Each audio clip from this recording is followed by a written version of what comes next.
I grew up in a very religious, rules and regulations based kind of faith, and over time heard people talk about what it means like to come to God, what it means like to give your heart to Jesus. I was probably barely 15. In the middle of worship, actually to the end of worship, they asked if anybody wanted to give their heart to Jesus, and my hand went up. And someone that sat next to me that said, "I don't know if you know what you just did, but this is one of the best days of your life." Since then began my journey of really knowing Lord for myself, not from my mom, not from my dad, not from somebody else's experience, but for myself. And I have never looked back, loving the Lord, really on fire for God.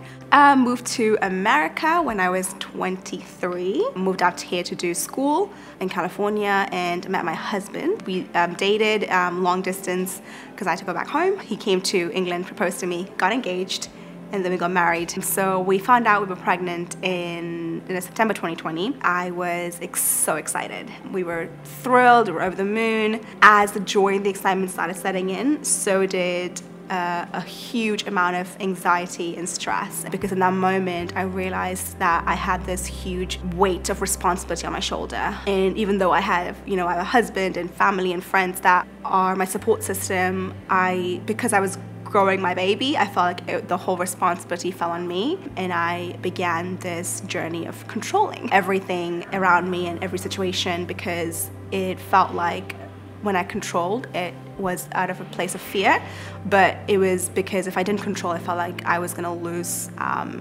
everything. In 2020, with all the unknowns of the pandemic, it was such a dark and difficult time, because I always wanted my parents, my family who live in England, to be able to come here. I couldn't enjoy a lot of the moments that I feel like I would normally enjoy. I did everything, and yet when it came to just, the most joyous thing in my life, it felt like, okay, God, where are you? And you let me down.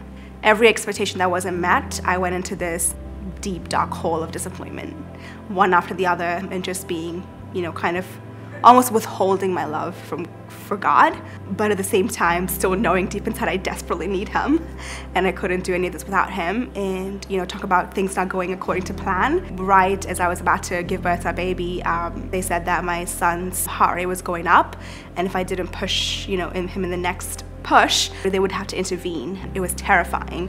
And I remember in that moment, it was almost like I had to take a step back. I cannot control this. This is literally out of my control. As I was feeling all the anxiety, I remember someone told me that, "Did you know that God loves your son more than you love him?" In that moment, I was, okay, I have to, hold on to this thing, because it felt like the only ounce of hope. And I remember in the hospital bed, I had to be like, "You love my son more than I do. You are gonna take care of him. He's gonna be okay. No matter what happens, you're in control. You love my baby more than I do, and which means you're gonna provide." Even in the healing, I had to keep reminding myself that I had a choice. I could either, just go down this path of disappointment and continue being mad at God, or I had the second choice, was to settle into my reality that all of these hard things happened, but this is my story, and I'm going to allow God to rewrite and redeem the story. One of the most important things was actually validating that experience for me, because it's personal to me, it's personal to God, and it began this journey of God restoring my joy, because I was so afraid that I was just going to be so overwhelmed with the joy that I was going to forget about the reality.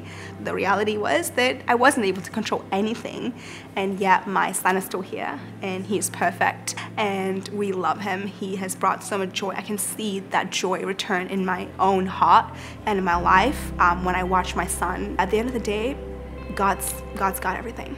God's got my future. God's got my son's future. He never left, even if I was mad at him and I had all these, disappointments and letdowns. And He is just that faithful. He is that good, and He's a good Father.